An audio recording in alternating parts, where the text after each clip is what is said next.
আপনি লায়লাকে ছেড়ে দিয়ে দুধ দিয়ে গোসল করেছিলেন, আবার লায়লার কাছে কেন ফেরত গেলেন? লায়লার কাছে ফেরত যাওয়াটা আগের মতন নেই আর, মানে আগে যে রিলেশনটা ছিল আমরা সেই রিলেশনটা নেই। আমরা এখন একজন শুভাকাঙ্ক্ষী হিসাবে আছি, ভালো মানুষ, ভালো পরিচিতি যেরকম থাকে সেরকম।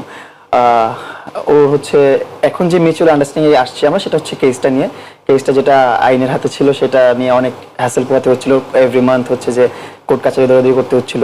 সেটা আমরা হচ্ছে যে উইথড্র করে ফেলছি। ও মামলাটা উইথড্র করে ফেললে ওর আর কোর্টে দৌড়াতে হবে না, আমার কোর্টে দৌড়াতে হবে না। তার মানে আপনি কি শুধুমাত্র এই কোর্টের ভয়ে লায়লার সাথে সমঝোতা করলেন? এটা আমার প্রথম কোয়েশ্চেন ছিল, যেটাকে আসলেই আপনি বন্ধুত্ব করার কথা ফিল করেছেন। যদি আপনার ঘাড়ে এই কোর্ট কাছারির মামলাগুলো না থাকতো, আপনি কি লায়লার কাছে ফেরত যেতেন?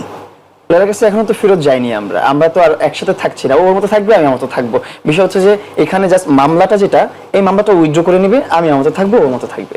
এর মধ্যে যদি আমাদের কথাবার্তা ভালো লাগে, যদি একজনের সাথে একজন কথা বলে ফিল করি যে না ঠিক আছে লায়লা পরিবর্তন হয়েছে, লায়লার কাছে কথা বলে ভালো লাগতেছে, বা লায়লা যদি ফিল করে যে আমার সাথে কথা বলে ভালো লাগতেছে, তো তখন আমার সাথে কথা বলতে পারবে, আমি ওর সাথে কথা বলতে পারবো। এর মধ্যে কোনো বাধা নাই। এর মধ্যে আমরা কন্টেন্টও করতে পারবো, কোনো সমস্যা নেই। আমরা ব্র্যান্ড প্রমোশন করতেও যেতে পারবো, সেটার মধ্যে কোনো সমস্যা নেই। কিন্তু আপনি তো লায়লার থেকে অনেক টাকা নিয়েছেন, আপনি জানেন কত টাকা নিয়েছেন? আপনার হিসাব আছে? না, এরকম স্পেসিফিকলি ওর কাছ থেকে টাকা নেওয়া হয় নাই।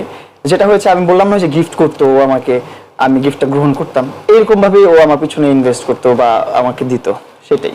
এর বাইরে কোনো টাকা নেওয়া দেওয়ার কোনো সম্পর্ক ছিল না ওর সাথে আমার।